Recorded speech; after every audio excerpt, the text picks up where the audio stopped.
ආයිබෝවන් සුබ නවසරක් ඔගොල්ලෝ හැමෝටම.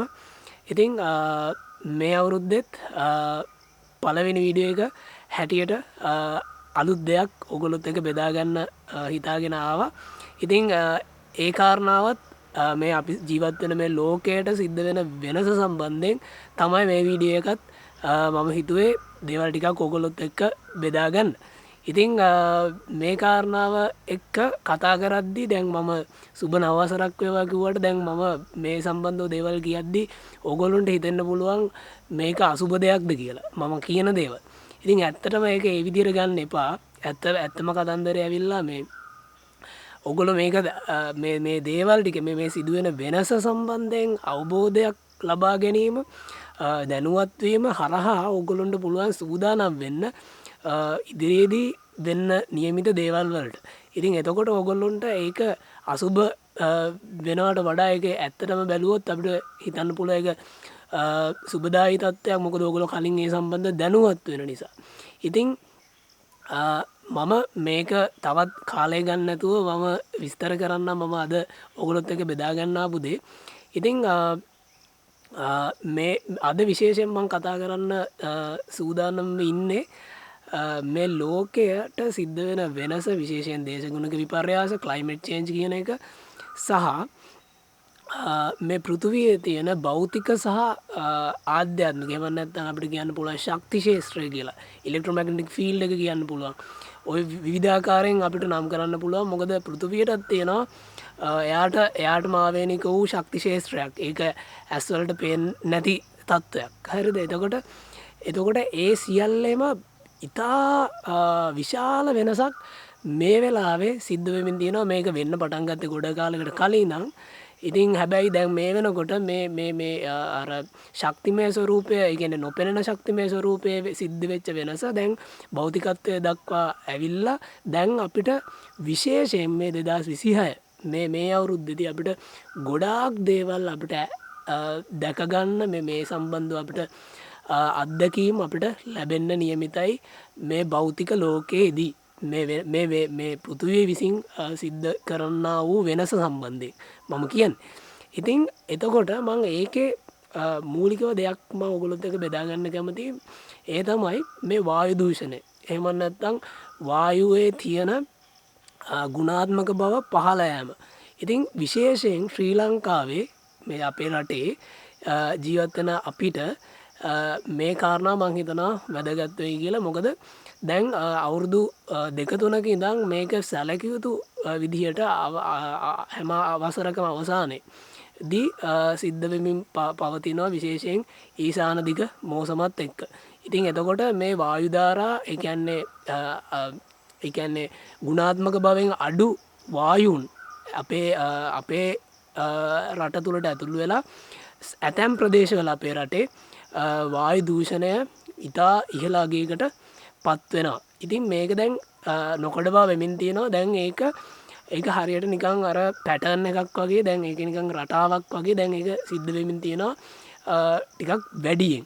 ඉතින් අපිට ඉදිරියේදී බලාපොරොත්තු විය හැකි මේ වගේ තත්ත්වයන් අපේ රට තුලත්. හරිද? එතකොට මේ කියන්නේ මම කියන වායුවේ තියෙන ගුණාත්මක බව අවම වීම ඇතැම් ප්‍රදේශවල අපේ රටේ. ඉතින් මේ දේවල් එක්ක සැලකිය යුතු වෙන්නේ ඔයාගේ කියන්නේ ඔයාගේ ශ්වසන මාර්ගය සම්බන්ධව ඔයා ටිකක් සැලකීමත් යුතුයි. මේවා මයින්න පුළුවන් ඇප් තියෙනවා. ඒ කියන්නේ අද දවසේ කොහොමද ඔයා ජීවත් වෙන පරිසරයේ වායුවේ තත්ත්වය කොහොමද කියලා ඔයගොල්ලන්ට බලන්න පුළුවන් ඇප් තියෙනවා, වෙබ්සයිට් තියෙනවා. ඒ සම්බන්ධව පොඩ්ඩක් හොයලා බැලුවොත් ඔයාට හොයාගන්න ලැබේවි ඒ දේවල්. ඉතින් එතකොට ඒ දේවල් වලින් ඔයාලට පුළුවන් බලන්න අද දවසේ කොහොමද ඔයා ජීවත් වෙන පළාතේ වායුවේ තියෙන තත්ත්වය කියලා. ඉතින් මේ වගේ දේවල් එක්ක ඕගොල්ලන්ට සමහරලාට ඒ තත්ත්වය සෞඛ්‍යයට හිතකර නැහැ කියලා ඕගොල්ලන්ට පේනවා නම් ඒ දත්තානුව එතකොට ඕගොල්ලන්ට පුළුවන් ඒ සම්බන්ධව ක්‍රියාමාර්ගයක් ගන්න. ඒ කියන්නේ ඔයාට මාස්ක් එකක් දාගෙන ඔයා එළිය යනවා නම් යන්න පුළුවන්. ඒ විදිහේ දේවල්. ඉතින් ඒ වගේම ඔයාගේ ශ්වසන මාර්ගය පිරිසිදු කරගන්න විවිධ අභ්‍යාස ඔයාලට කරන්න පුළුවන්, විශේෂයෙන් ප්‍රාණායාම වගේ දේවල්.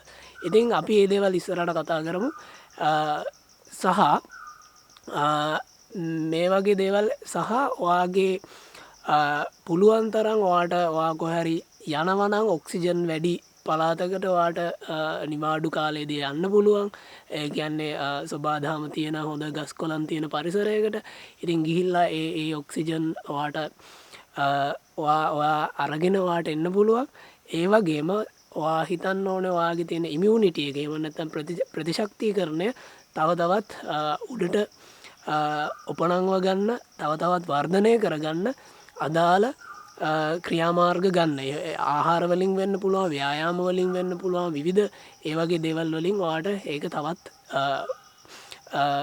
ශක්ති සම්පන්න කරගන්න ඕනේ ප්‍රතිශක්ති කරණය මොකද ඉදිරියේදී මේ කියන විවිධ මේ වායුන් හරහා අපිට ලෙඩරෝග හැදෙන්න පුළුවන් සම්භාවිතාව වැඩි වෙනවා මොකද මේවා තියෙන ගුණාත්මක බව අඩු වෙද්දි අඩු වෙන වෙලාවදී හරි දෙක හැම වෙලාම නොවෙන්න පුළුවන් සමහර වෙලාවල ඒ වගේ තත්ත්වයන් ඇතිවෙන්න පුළුවන් ඉතිං මේවා මේ මම කියන්න මේ බයවෙන්න නෙමේ අවදානමට පෙර සූදානම හරි එතකොට ඒකට බයවෙන්න කාරණාවන් නෑ මොකද අවුරුදු ගානත් තිස්සේවා දැනුවත් හෝ නැදනුවත්ව මේ ක්‍රියාවලිය දැම් වෙමින් තියෙනවා අද දැම් මේ වෙනකොට එකටිය වැඩි වෙලා තියෙනවා එච්චරයි හැබැයි වා ඒක නොදනුවත් වනත් වා ඒක ඉඳලා තියෙනවා හරි දැන්වා එක දැනුවත් වෙන්න කාලෙ හරි ඒකයි මම මේ පණිවිඩ ඔගොලොන්ට ලබා දෙන්න හරි දැන් අපි ගියොත් ඊගාව කාරණාවට මම අද මේ වීඩියෝ කතා කරන ඊගාව කාරණාව තමයි ඔයා දැන් මේ ලෝකෙ ජීවත් වෙද්දි මේ ලෝකේ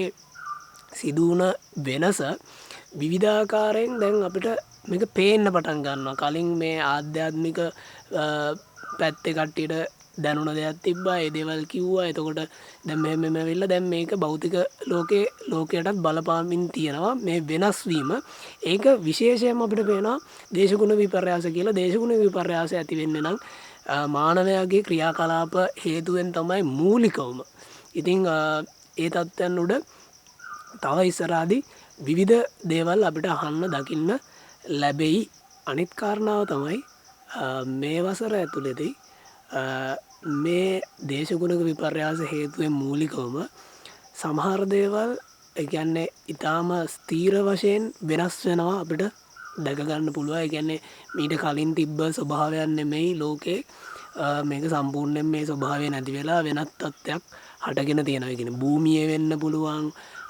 ඔය කියන විදිහට වායුවේ වෙන්න පුළුවන් විවිධ පරිසර පද්ධතිවල වෙන්න පුළුවන් මේ වගේ දේවල් ඉතාම හොඳින් පේනාකාරයෙන් සිද්ධ වෙන්නට පුළුවන් මේ වසර ඇතුළත ඉතිං ඒ වගේ දේවල් එතකොට අපිට සිද්ධ වෙනවා ඒවට අනුගත වෙන්න හැඩගැහෙන්න එතකොට ඒවත් එක්ක කොහොමද ඉදිරියේදී ජීවත් වෙන්නේ කියලා මිනිස්සුන්ට දේවල් තේරුම් ගන්න වෙනවා ඉගෙන ගන්න වෙනවා අලුතෙන් ඉතිං ඒක තමයි අනිත් කාරණාව ඒ වගේම දැන් මූලික වශයෙන් මේ පෘථුවිය මිනිස්සුන්ට සහ මේ ලෝකය මේ ස්වබාදාම විසින් ලබා දෙන මේ අභියෝග ටික සහ මිනිසුන් විසින් නැවතත් නිර්මාණය කරගන්නා වූ විවිධ යුද ගැටුම් සහ ඔය වගේ දේවල්ලුත් මේ අවුරුද්ධ ඇතුළදදී මිනිස්සුන්ට විවිධාකාරයෙන් පෙන්නුම් කරන්න පුළුවන් ඔගොලොන්ට දකින්න පුළුවන් අහන්න පුළුවන් එතකොට මේ වෙලාවල් වලදී මම ඔගොලොන්ගෙන් ආදරෙන් ඉල්ලනවා දැන් සමහරලාට කෙනෙක්ට හිතෙන්න පුළුවන් මේ මොකක්ද මේ ලෝකෙට වෙන්නේ අයියෝ කියලා හිතෙන්න පුළුවන් එතකොට ඒත් එක්කම ඔගොල්ලෝ හදාගෙන ඉන්න අනාගතය සම්බන්ධ තියෙන හීන මේ දේවල් එක්ක ඔගොලුන්ට යම් අපහසුතාවයක් ඔළුවට මානසික පීඩනයක් එන්න පුළුවන් ඉතින් ඒක ඒ විදිහට ගන්න එපා මේ වෙලාවේ ඇත්තටම මේ ඒ දේවල් ඇහුනට දැක්කට මේ අවුරුද්ධ ඇතුළත ඒ දේවල් එහෙම වෙනවා වෙන්න පුළුවන් සම්භාවිතාව දැන් වැඩි වෙලා තියෙන්නේ කියන එක සම්බන්ධයෙන් ඔයාගේ ඔළුවේ යම් අදහසක් තියාගන්න දැන් ඔයා මේ වීඩියෝ එක බලන්නෙත් ඒ නිසා ඉතින් එතකොට වාට මේ අදහස එතකොට වාට මුලින් ඉඳලා තියෙනවා එතකොට වාට ඒකට කලබල වෙන්න දෙයක් නැහැ ඒ වගේම දැන් ඔයා මේ ඔක්කොම දේවල් එක්ක ඔයා අපහසුතාවයට පත් වෙන්න පුළුවන් යම් විදියක ඔයාට මානසික ආතතියක් එන්න පුළුවන් මං කියන්නේ ඒක ගන්න අවශ්‍ය නැහැ කියලා ඒ සහ ඔයා මේ වෙලාවේ දැන් හිතන් ඉන්නවනම් ඔයාගේ අනාගතය සම්බන්ධ සැලසුමක් වාගේ වාලුතෙන් හදන ගියා වෙන්න පුළුවන් ඔයාගේ අනාගතය වෙනත් මොකක් හරි වෘතිය පැත්තෙන් වෙන්න පුළුවන් මොකක් හරි දෙයක් මේ හැමදේමත් ඔයාට සිද්ධ වෙනවා ඉදිරියේදී මේ වසර ඇතුළෙදී ඔයාය කරන දේවල් වලත් ඔයා දැන් මේ පෘථිවියේ ස්වභාවය වෙනස්වීමේ ස්වභාවය ශීඝ්‍ර වශයෙන් ඉක්මනින් වෙනස් වෙන ස්වභාවය තේරුම් අරගෙන ඔයාට සිද්ධ වෙනවා ඒ දේවල් පවා ඒකට අනුකූලව හිතලා නිර්මාණය කරන්න. උදාහරණයක් වශයෙන් වාගේයක් හදනවා නම් ඔයාට හිතන්න වෙනවා ඒ දේවල් සම්බන්ධෙනුත් අනාගතයේ මේ එන අභියෝග සම්බන්ධෙනුත් මගේ යෝජනාවක් ඒක ඕගොල්ලොන්ට.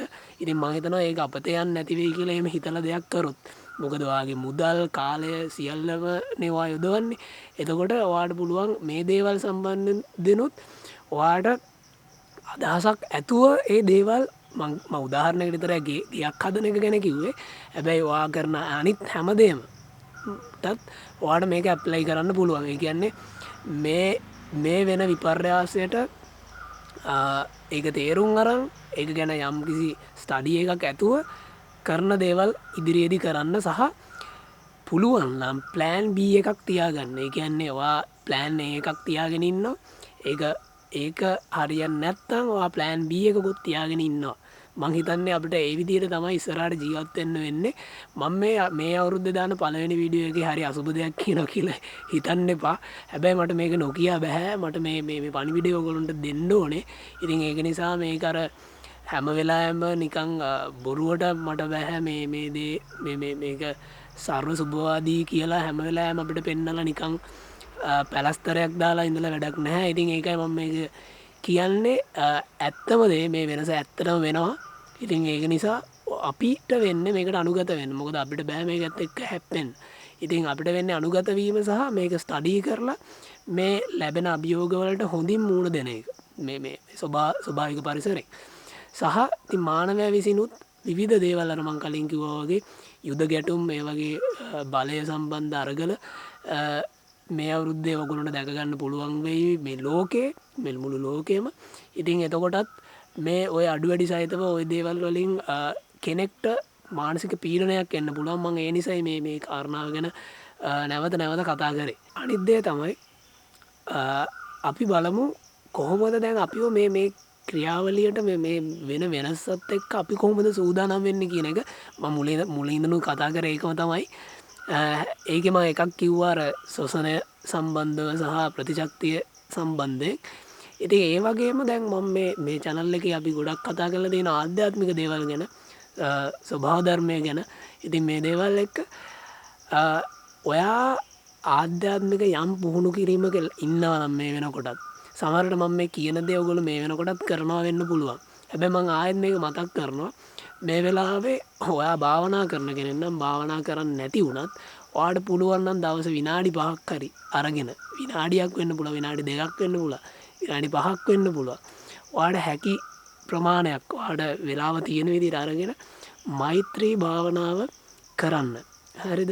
ඉතින් ඒක ගොඩාක් හොඳයි මේ වෙලාවේ. මොකද හේතුව අර මං කතා කරලා තියෙන අර සාමූහික විඥානය එම නැත්නම් මානවයාගේ හිත එකතු වීමෙන් හැදිලා තියෙන එනර්ජි මේ ශක්ති ක්ෂේත්‍රයක් තියෙනවා. එනර්ජි ෆීල්ඩ් එකක් තියෙනවා. ඉතින් මේ එනර්ජි ෆීල්ඩ් එකට අපිට පුළුවන් හොඳ ශක්තියක් මුදාහරින්න මෛත්‍රිය වගේ. ඉතින් ඒකට ඔයගොල්ලන්ට ඕනනම් භාවිතා කරන්න පුළුවන් මේ අවකාශ channel එකේ මං නිර්මාණය කරපු මෛත්‍රී භාවනා වක් තියෙනවා වීඩියෝ එකක්. ඒක ඔයගොල්ලන්ට අහගෙන ඒක කරන්නත් පුළුවන්. එහෙම නැත්නම් ඕගොල්ලෝ මේ වෙනකොට කරගෙන යන මෛත්‍රී භාවනාව ඒක ඒ විදිහට කරන්නත් පුළුවන්.